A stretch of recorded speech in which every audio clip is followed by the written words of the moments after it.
What's good with y'all tonight? How y'all doing? You good? It's me back in this thing.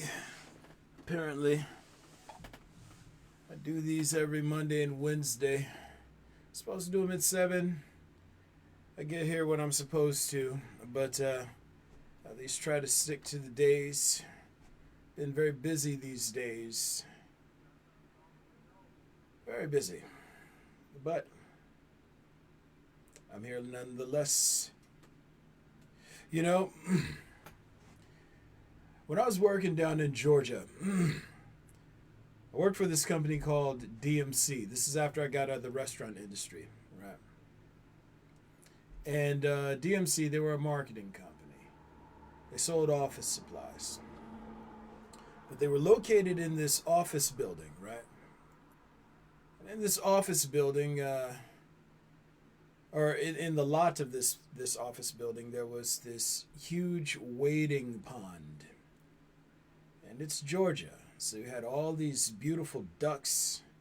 Every now and again, I think maybe you saw a swan. I don't recall exactly, but all these ducks would come to this wading pond. And it was beautiful, especially toward the summer months. Oh man. One day on my way into the office, I saw that someone had hit and killed a duck.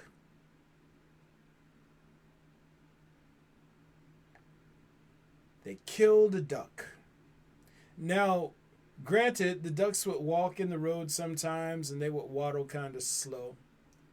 But as you would approach the ducks, they would waddle a little faster. You know, depending on the days, sometimes they might take off. You know, ducks can fly. That means in order to have killed this duck, someone not only didn't have to exercise patience, they actually had to speed up to hit the duck. And they ran it over good. It was just dead in the lot.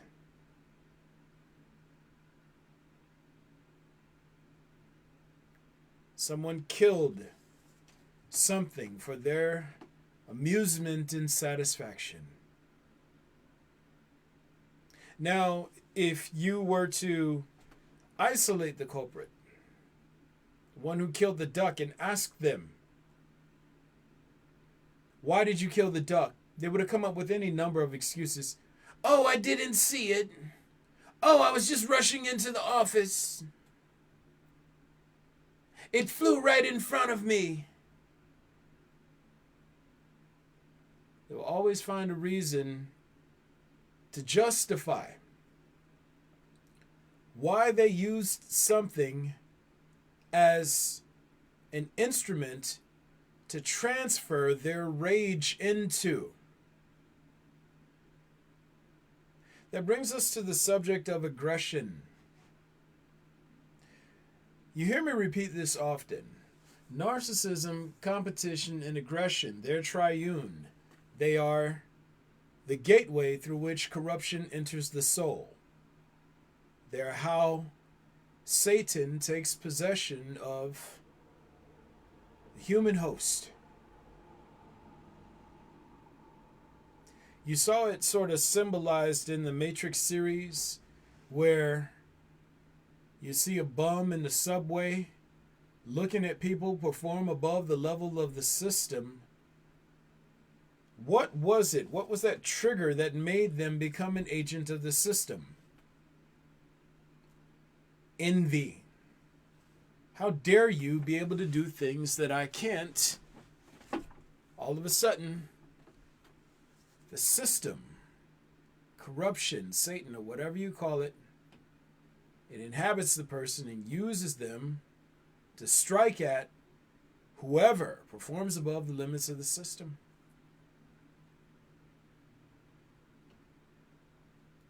Envy, animus, rage, aggression. It's all the same thing. It's all the same thing. Basically, it boils down to one very simple principle. Instead of building power, instead of rising up and leveling up into power, I'd much rather capture power by taking it from you.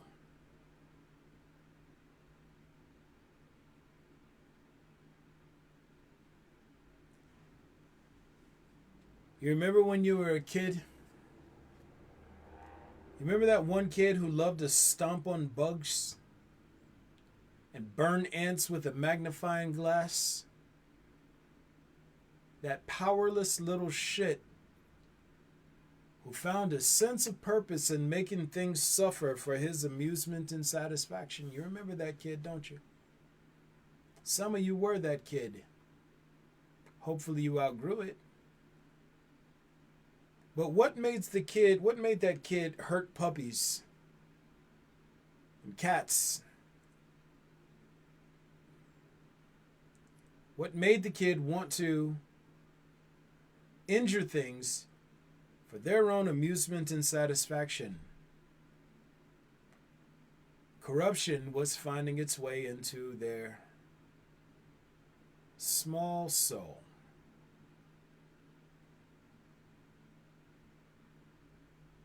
Look at all these people out here defending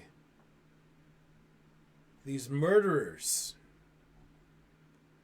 who wear special costumes that give them social authority.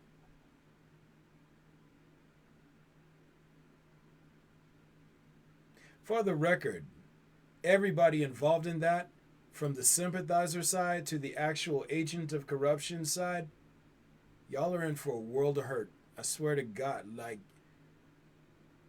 try to get as much out of life as you can, because I know I can't even give you that advice, because everything that you do, it keeps tallying up. Hello, Brother Abdullah. Everything that you guys do here, it just adds to what you're going to get over there, and you're in the red so far.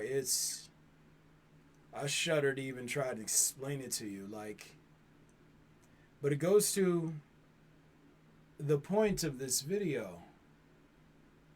Aggression, corruption. What do they have in common? Again, human aggression is very different from aggression in the animal kingdom. Humans have this tendency to sort of convolute all things. Well, they're aggressive, so we're aggressive too. No. Animals in nature generally aggress with a purpose. The lion attacks. It attacks either to, one, defend itself, or two, hunt for sustenance. It doesn't just injure shit just because. Generally it doesn't. How animals work on this planet now a little bit different because of how humans are affecting the environment. Let's just say the pH balance of the planet is thrown. But for the most part, animals in nature, if they do attack, they attack with purpose. To either defend themselves from a potential threat or a very direct threat, or to eat. Humans and other viral parasitic species, they attack things and injure things for fun. That's the sign that you have a corrupt soul. You take pleasure in things suffering for your amusement and satisfaction. All these cops out here killing black people in the U.S. And let's not even limit it to black people in the U.S. Cops are killing people around the world. They've been given this social authority. They're going around taking all their anger and frustration out on people. Someone told them, hey, a special uniform gives you the license to kill people, and they couldn't wait. They're immersed in these really corrupt cultures that basically repeat this story to them that they are the good guys. Everyone who doesn't support them is necessarily bad and evil, and the amount of harm they cause in relation to the amount of good they do, it's such a lopsided scale. It's such a lopsided scale. That's why every time somebody, a cop around the globe, does something good, you get all the media coverage. All the media coverage.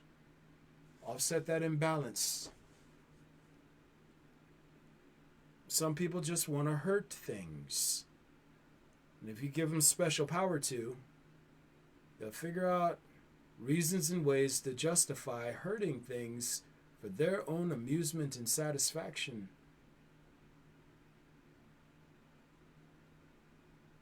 I call these people cowardly. Not cops, any person who wants to feel a sense of power, experience power by stripping it from someone who is disadvantaged to them.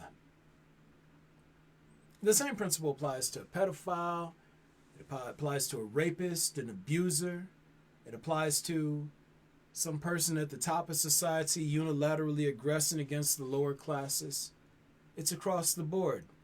I'm going to experience power. I'm going to experience a false sense of power by making sure I strip power from you and or deny power to you. It is the sign of a corrupt soul. Look at all these people defending a man they watched murder another person on camera.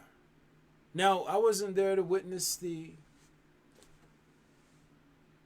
situation fully.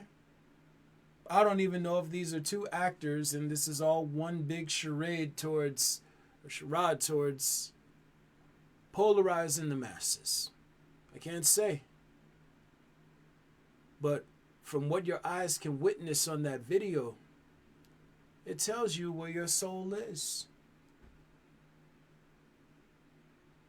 Do you sympathize with the aggressor, or do you sympathize with the victim? If you sympathize with the aggressor, it basically means that you sympathize with the person who killed someone who you would kill if given the chance.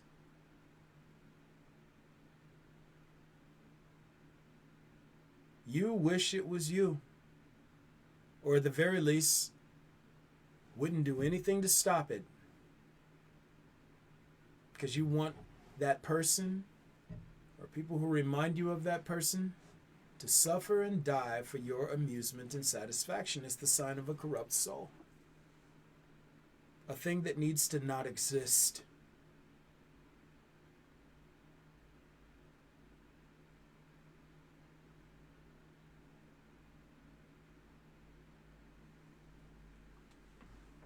Aggression is nurtured within the individual.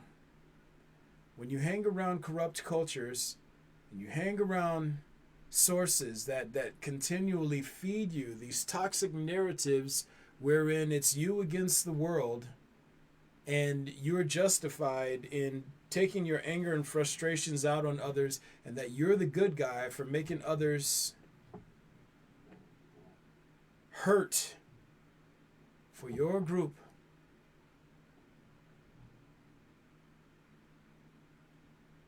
When you are of the impression or allow yourself to be steered into believing that you are a righteous judge, your soul is corrupt.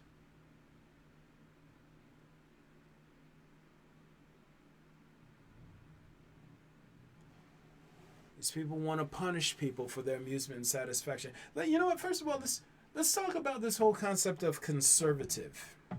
Right? Not just here in the United States. Let's talk about it as a global phenomenon.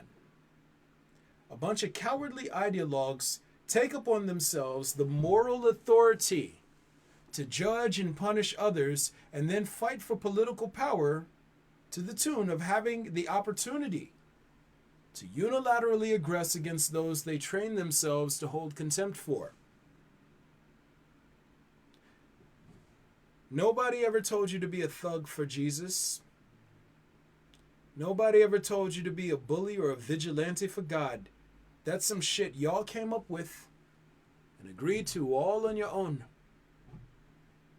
You didn't hear God. You didn't hear reality. No.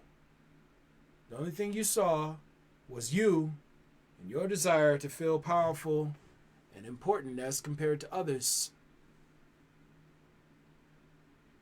You want to see somebody suffer for your benefit. You capture power, feelings of elation by seeing people and things suffer for your amusement. Your soul has no value. What could God ever do with something like that? How can you have a sustainable system, any type of system, with that type of agent roaming around, creating imbalances, trying to service themselves at the expense of others?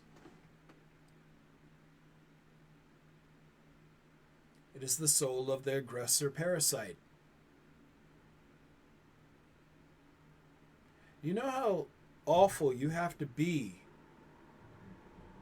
to feel happy about someone dying and someone you perceive to be on your team getting away with it? Do you know how fucking shitty of a thing you have to be for teams and your perception of your team?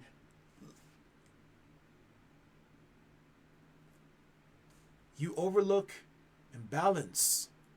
You overlook murder and destruction, or even the mental health status of the individual who aggressed against and carried out a crime against another. You overlook all of that just so you can feel like your team is one up on the other. Do you know how terrible of a life form you have to be to prioritize teams over reality? To prioritize winning in competition over reality?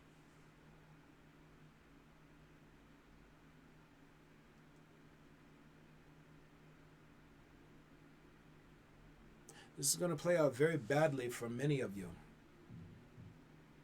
But corruption is something you choose by practicing aggression, by practicing competition, by practicing narcissism. You practice these things. Just like you practice them, you can practice honesty, you can practice reasoning, you can practice prudence and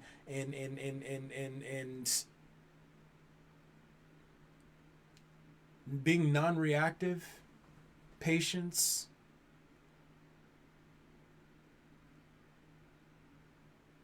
You are what you practice doing most.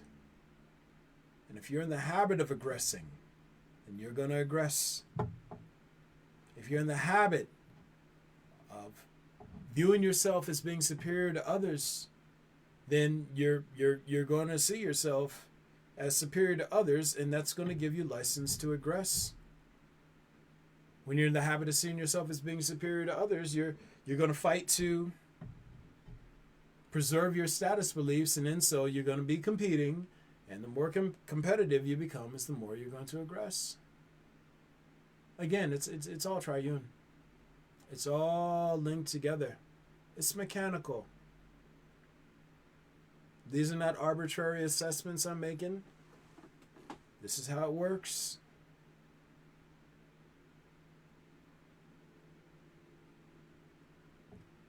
Aggressive souls are corrupt. When you have an aggressive outlook on life, it warps your perception of reality. When you have it in your mind that you are going to capture value by taking value from someone else, it distorts your perception of reality. Have you ever seen a little boy or a little girl?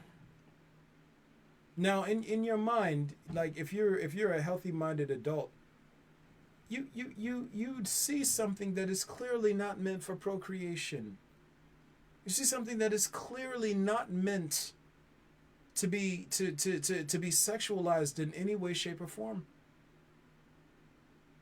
But when you have an aggressive outlook on life and a competitive outlook on life, and you want to capture power, your thirst for power, your hunger for power, and more importantly, your trauma, which is your phobia of being disempowered, it can distort your perception of reality to a degree that you project sexual compatibility onto the body of a child.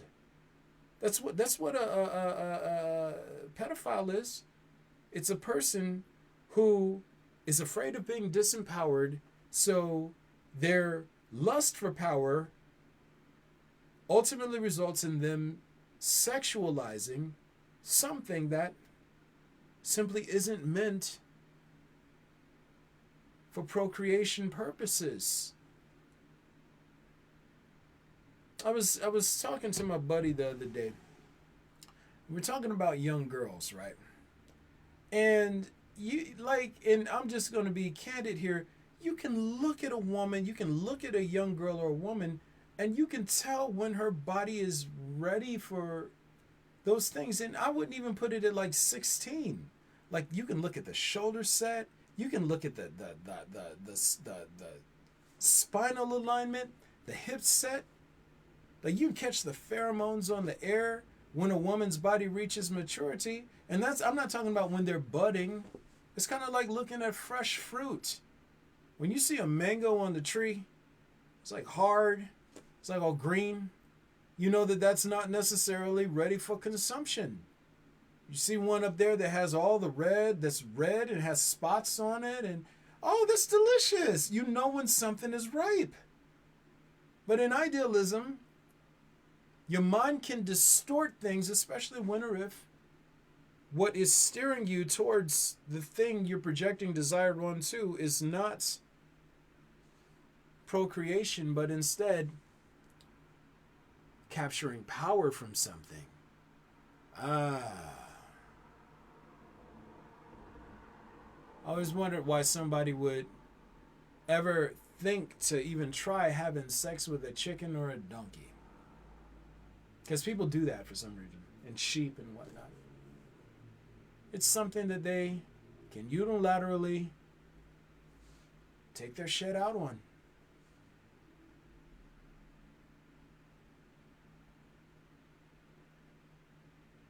There's no consequence.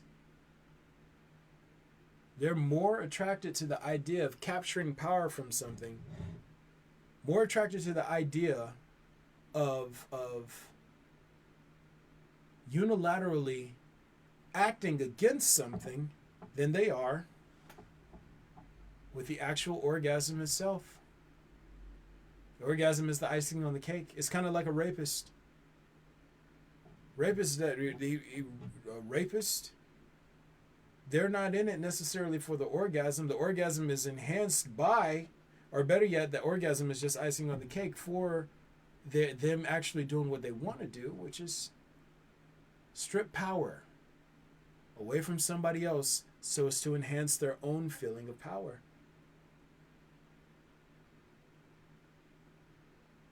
It is the sign of a corrupt soul. Something that needs to not exist.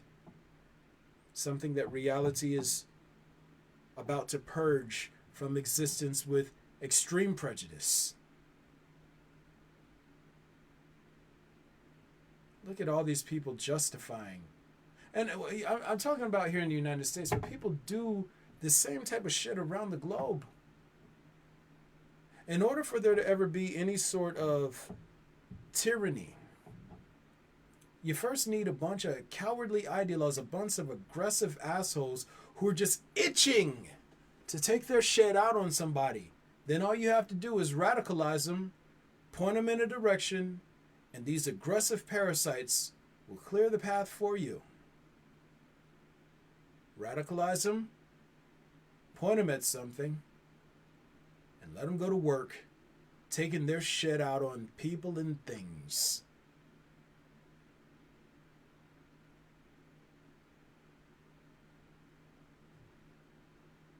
Oh, we got another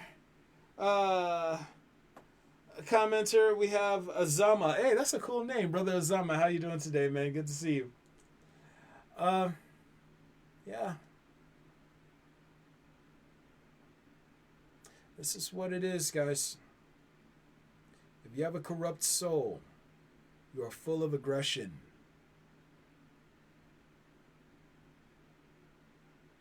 They show these videos, you can see them online, of these people working in these slaughterhouses. And they're hooking pigs and stabbing them and just punching them and kicking them, and like they get pleasure out of hurting and killing these animals. They get pleasure out of that shit.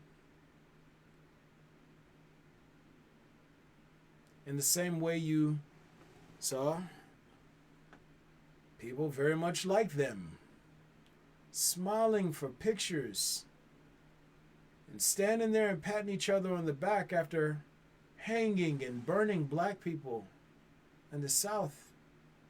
What kind of life form does that? Look at these aggressive, corrupt police cultures from around the United States and possibly across the world, wherein they turn killing people into a fucking sport. It's a sport.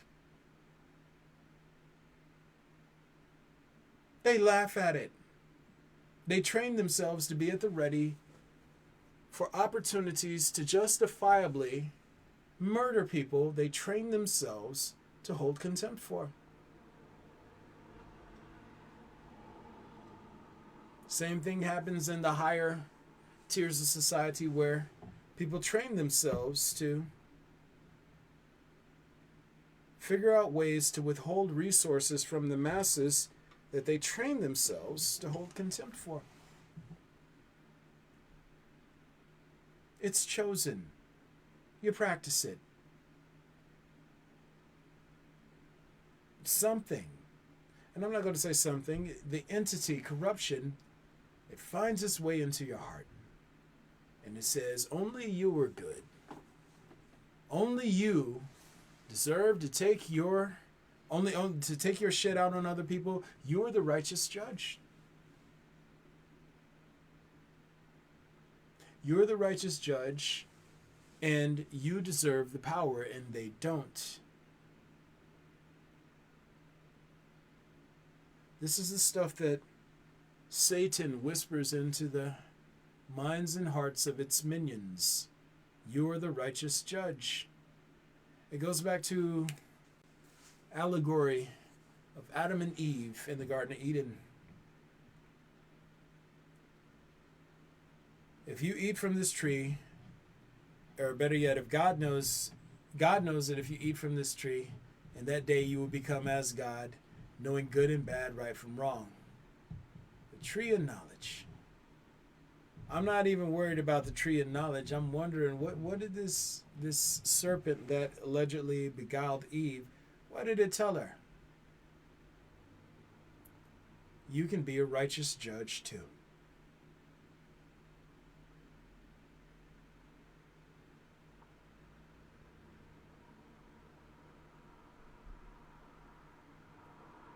Someone puts on a special costume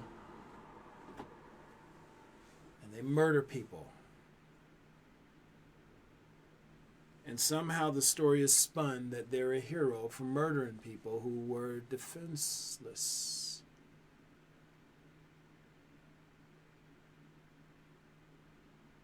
In society, those stories run.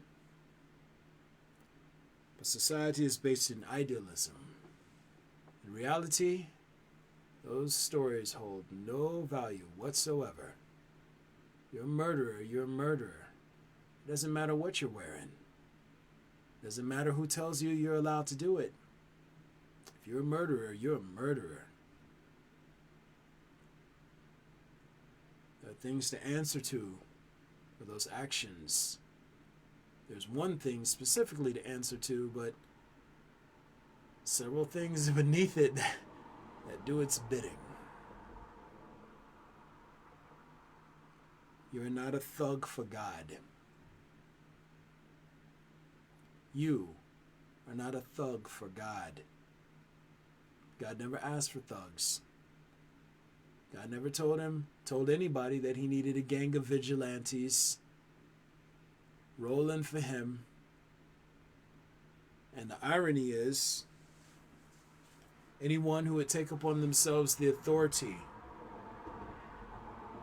to round up a posse and claim themselves the agents of the gang of God, very first entity they have to answer to is God. Nobody told you to do that shit. Y'all have been doing that shit for centuries, man. Sit here and you put a cross on your chest and you go to war. I fight for God and honor. No. Nobody ever told you to do that. You fought for your country, maybe. You fought for corruption, absolutely. For God, nah. Jesus never said knuckle up for me. Jesus took ass whoopings. Every great leader does. Jesus took beatings to help save people, yet here you are trying to dish out beatings in the name of Jesus. Who do you think you are?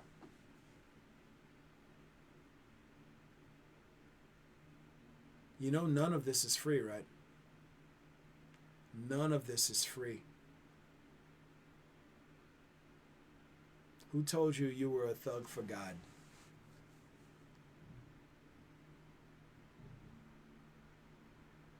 When you start listening to groups instead of listening to your conscience, when you start listening to interpretations, what Jesus said instead of actually reading and trying to understand the text, you get yourself in trouble every time.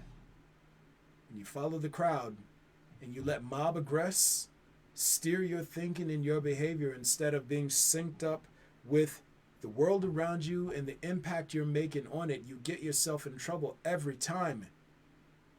And you're in a lot of trouble.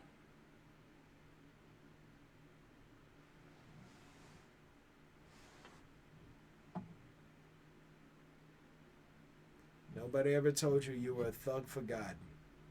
Stop using God as an excuse to try and take your rage out on others. Going back to that point of conservatives trying to use God as an excuse to take your rage out on others. No, only thing you're doing is getting yourself in trouble with God. You're lying on God.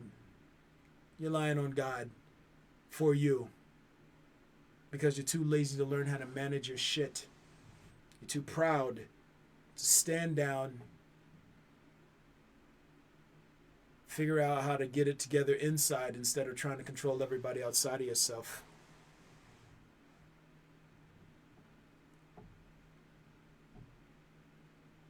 It's going to get bad. It's going to get real bad. I don't want to hear any, oh, animals are aggressive too. Different type of aggression. Humans do it for fun. Parasites do it for fun. Look at a wasp. Wasp doesn't sting just because, it has to defend itself. It stings because it wants to. It stings because it wants to. Most parasites are that way. They try to transfer their rage and animus into things instead of learning how to deal with that shit all on their own. The great irony is humans are in this very unique circumstance wherein you actually get, you guys are actually parasites at the level of a collective. So you're like a disease. So you can actually get like a little avatar popping up every now and again trying to help you make sense of things. But some animals like wasps and like tongue louses and lampreys and stuff like that, they're just shit out of luck. You actually get somebody to explain principles of reality to you. Most parasitic species don't get that. Y'all are wasting this opportunity, kind of holding up in your pride there. You're only going to be in this body for so long. You're only going to be in this body for so long. You have X amount of days to flip the script and to get your coding right so that you don't catch a massive fade.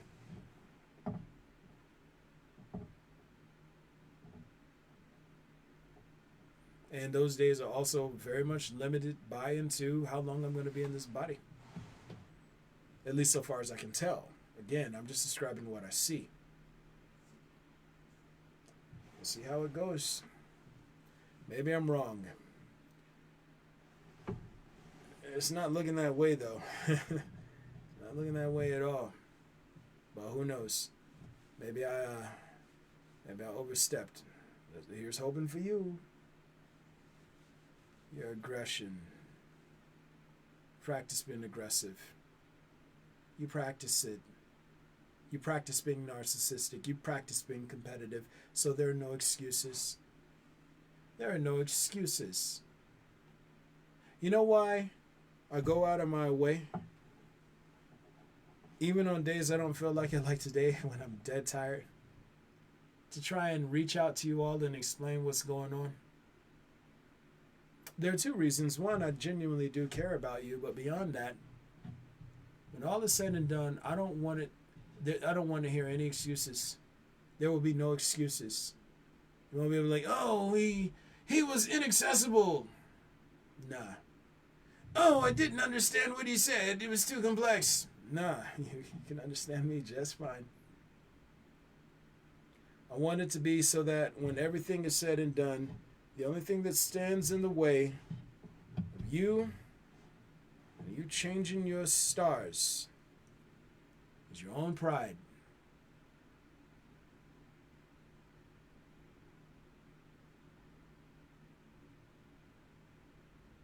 I'm going to do my part. Whether or not you do yours is up to you. But this is going to get bad, man. Worst part about it is also unnecessary. All you have to do is just listen and try to understand. This is all principle. It'd be different if it would relied exclusively on me and what I'm telling you. But all of these principles, I'm always directing you to things you can observe in reality independently of what I'm saying. You understand this? I was talking to my brother Levi earlier today, man. We're just chopping it up. And I'm explaining to him how all these horrific beings going around murdering people because they feel authorized to do so. I was explaining to him what this entity I'm hosting is letting me see awaits for them. And you wouldn't wish it on your worst enemy. Like, you could hate somebody and you wouldn't wish it on them. You could hate them to the core of what you were. You could actually want to see a motherfucker get tortured every day for the rest of their natural life, and you still wouldn't wish this on anybody. It's bad. But this is something I was trying to explain to him. Reality is a system. The system always balances itself. Real systems balance themselves. Now, modes, kind of like idealism, a mode can't balance itself, which is why every mode ultimately fractures and or comes up fundamentally lacking. But a system is designed to balance itself. So look at it like this. Your body is a system, right? Let's say one or more of your organs is not functioning properly. Your body will figure out a way to nigger-rig or route energy. It'll bypass certain organs and then try to makeshift some stuff until you can get to a state where some repair can happen or your body expires. But the system itself, it is designed to self-balance. Systems are designed to self-balance. Reality is the meta system. Look at this, the body of this planet. One species goes extinct and it carries a certain vibratory pattern that creates a sort of sonic imprint onto the body of this planet, right? So one species goes extinct, and then another carrying the same or similar pattern, or one that's adjacent to but complementary to, emerges, and all of a sudden that symbiosis, that equilibrium state, why it exists again.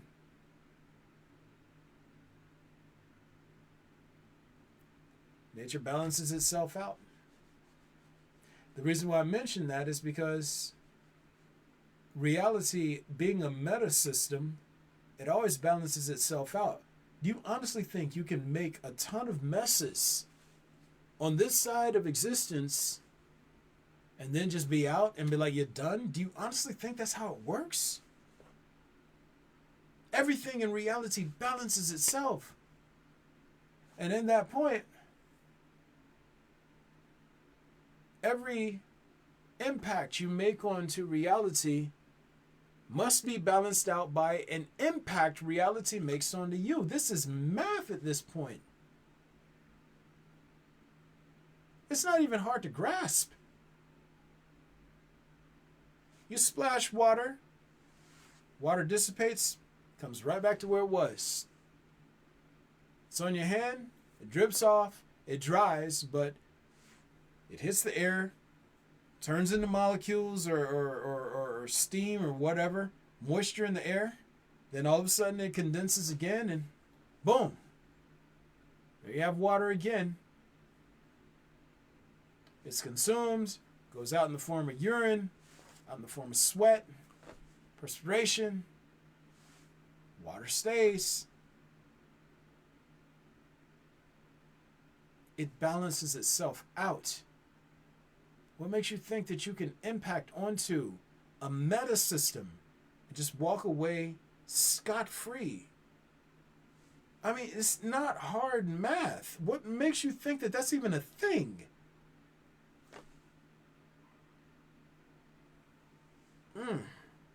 Y'all are wild in. But yeah, man, these people out here playing vigilante cops, vigilante soldiers and warriors and all those other things, trying to do that in the name of God, trying to do it in the name of God gets them even worse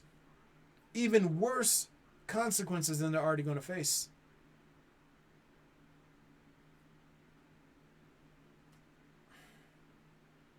Man, I'm just trying to explain this shit to y'all, dog.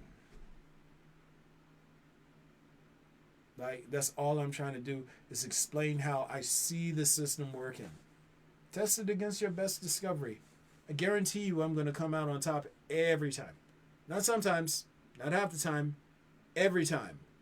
Because I'm not working through systems of idealism. I'm describing what I can see.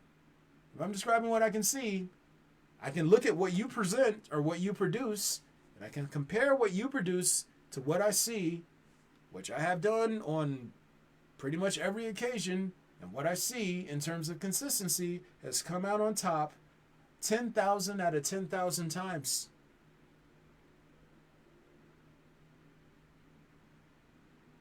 You're digging yourself a hole. You're digging yourself a grave with your pride, with your narcissism, your competition, and your aggression.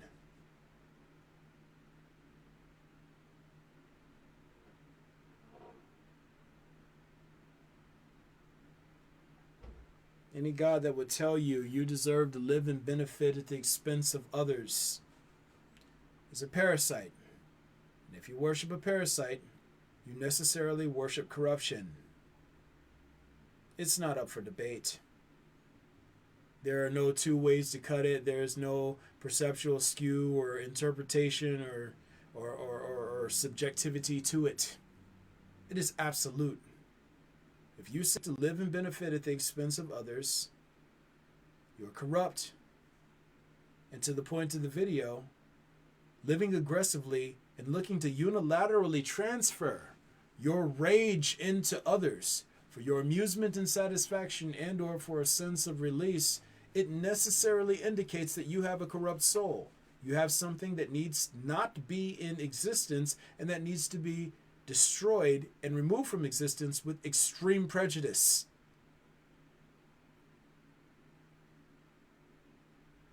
We each get to choose, though.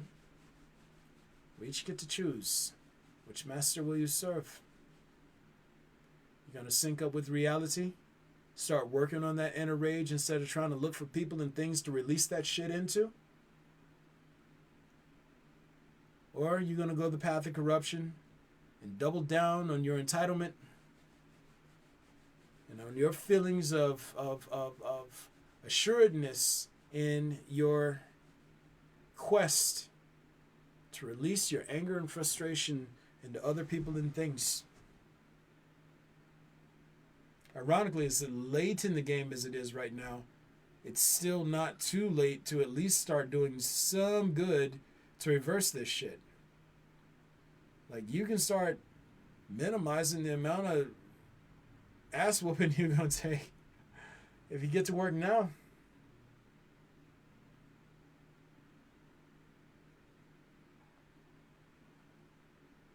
You can start minimizing the damage you're going to incur by stepping up and getting to work now. Or you can do what all cowards do. And you can find people to tell you that you're right and that you deserve to feel what you feel. And that anybody who doesn't tell you that you're right and that you deserve to do or whatever you deserve to do or experience or take whatever you want is wrong. You can search for people to reinforce your inner story, reflect that shit back to you, but that's going to carry you further down the path of corruption. And every step you take down that path, the worse it's going to be for you.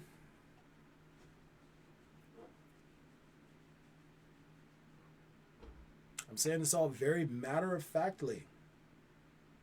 I want you to understand this. It's in the game. I'm not trying to spook you. I'm not flexing. I'm not any of these things. This is how it is. This is how it is.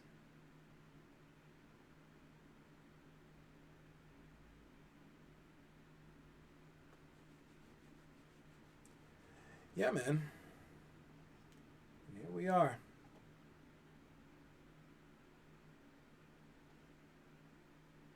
No one is your physical or emotional punching bag. I don't care if your culture tells you it's right for you to take your shit out on other people, they're lying. I don't care if your friends tell you it's your place to look down on and release your anger and frustration into other people, they're lying. Anyone who tells you it's your right to take your shit out on other animals or to make things suffer for your amusement and satisfaction, they're lying. All of it has a cost. The more imbalances you create and contribute to, is the worse it's going to get for you, and you're already in a bad way. It's probably in your best interest to step forward. Start syncing up with your boy and see what we can broker, because, man, I mean, shit. I give you all the information I can, but, I mean, a lot of this y'all chose, man. Like, I get that the world has been what it is. I get that social circumstances have been really tough. And, you know, just trying to make it. And even for people at the top, you know, just the trying to execute this massive plan that's been in the works for centuries, and having to fucking, I don't know, line that shit up with, you know, information that wasn't privy to the ones who came up with the plan, and having to weigh that shit in real time. There's a lot going on. There are a lot of moving parts in this, man. It's a lot of moving pieces. It's a puzzle. Figuring out what makes the most sense is obviously tough, which is why it takes bravery to step forward and see and weigh your options.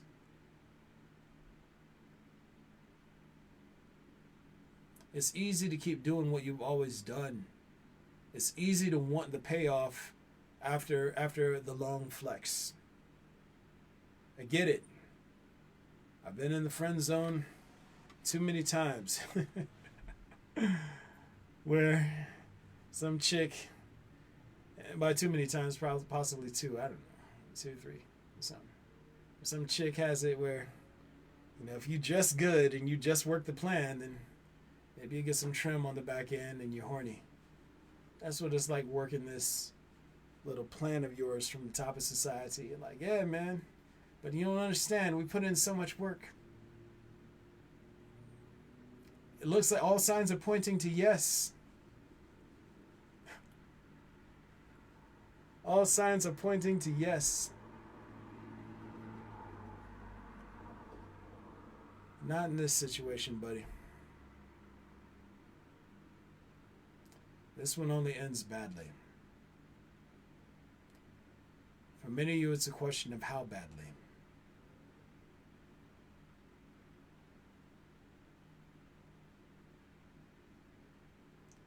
It's wild, man. It's wild. Surprised I didn't have more interlocutors. I guess people were probably expecting me a 7, maybe. I don't know. But y'all stop being scared. I say what I am. I make it very open, free, and easy for people to follow along. I'm not trying to flex to nobody, dog.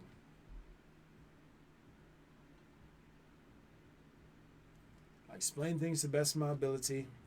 I don't have an angle. I just want y'all to be good.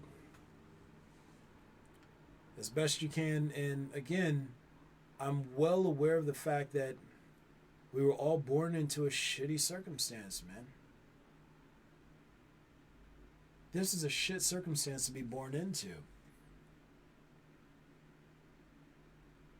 Imagine your entire way of life being conditional and hinged on you benefiting at the expense of others, and it became so ingrained in your outlook and worldview that it began to look like normalcy. How do you find normalcy outside of something you've always known and something that seems to have worked to this point? It's weird, right? It's so fucking unfair. Like, if you do, like, even within your respective culture, within your respective society, if you do all the stuff that you're supposed to do, and it gets you ahead in the world, and all of a sudden somebody comes along and tells you that the rules that you have been using that have yielded you success to that point were not only invalid, but were actually working against you in a completely different way, why would anybody want to hear that?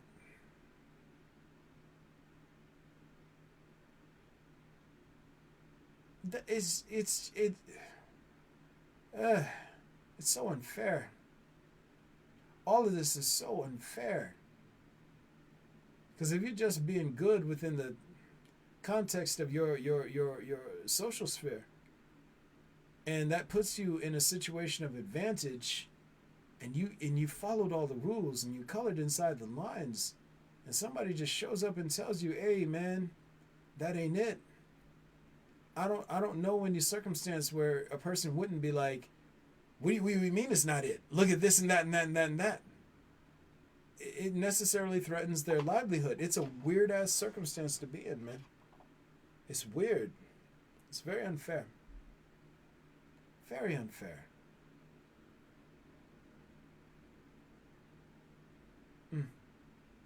But that said, it still takes bravery to step into it and see what's what. Like, at least be brave enough to just have the conversation. Hey, man, what is this? And don't ask a bunch of defensive questions, trying to find ways to poke holes in what's being said so that you can go back to doing what you want to do or what you were formerly doing. Nah, step into it. Hey, what really do you see? How does this work? I'm not going to lie to you. I answer to the best of my ability, but at least have the information. At least be brave enough to get the information. At least be brave enough to get the information. That at least gives you options. I mean, hell, you might sit down with me and determine after going a few hours with me, or days, or weeks, or whatever, that maybe I'm just an insane person who's wildly gifted at storytelling, even though that doesn't even apply here. It couldn't apply. I'm not that gifted, but still, maybe that would be your determination. At least be brave enough to step into it and face it. And you can't run forever. You're only going to be in this body for so long. The longer you wait is the worse it gets. Just step up to me, man. Let's just get it started. Let's just have a conversation. Yo, that said, guys, y'all already know what it is. Thank you for tuning in, all two of you. I never know how many people this is going to reach. Never. And ultimately, it's not my job to know. Of all the work that I do, I don't know that I'll ever know what type of impact it makes in the grand scheme of things, and I don't know if I'm supposed to. My job is to show up and explain what I see without adding anything to it or holding anything back. You'd have to be a fool to think that I'm unaware of the fact that this role comes with pretty steep social consequences.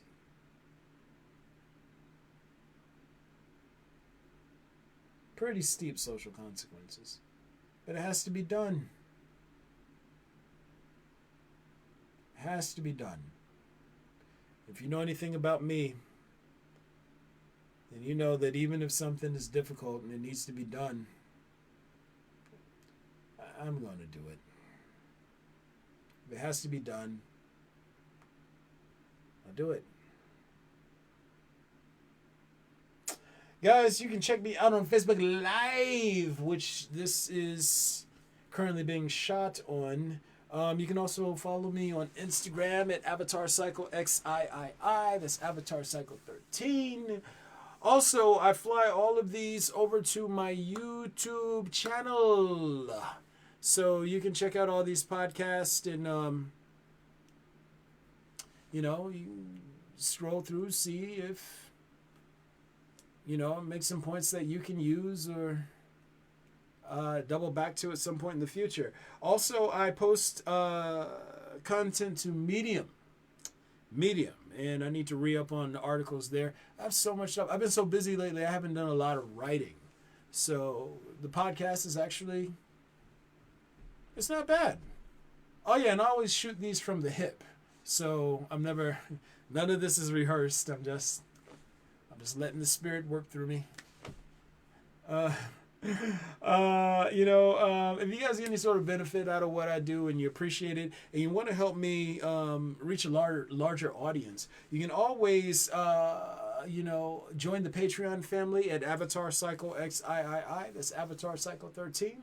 And you can also, if you get any sort of love out of the podcast, you can Salt Bay your boy with a little bit of love on Cash App.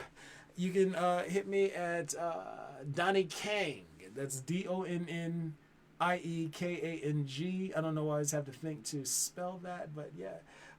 Again, the proceeds go towards building this to a larger platform. I want to reach as many people as I can before I'm out of this body. Don't know how long I'm going to be in here. And yeah, man. Just want to do my work and make sure that when it's done, there's nothing left in me. I want to ride this till the wheels fall off and do the best that I can because, again, I don't want any excuses. None. I don't want to hear any excuses. I don't want there to be any excuses.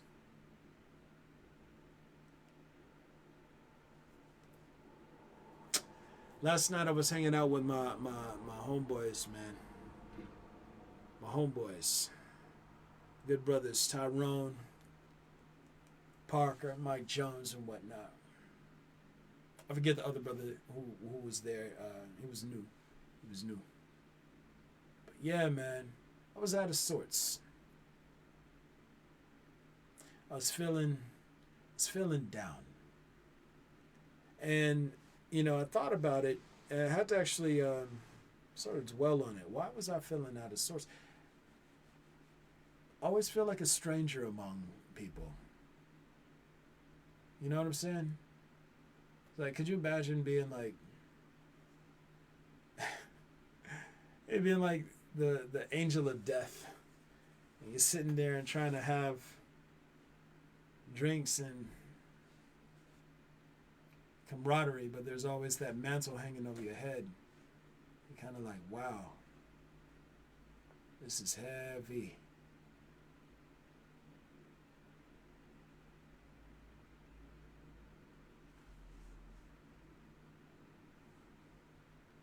Yeah, man. Anywho, I'm going to go ahead and get off here. I appreciate y'all. I love you. You have yourselves a wonderful night, and we'll catch up later. Goodbye.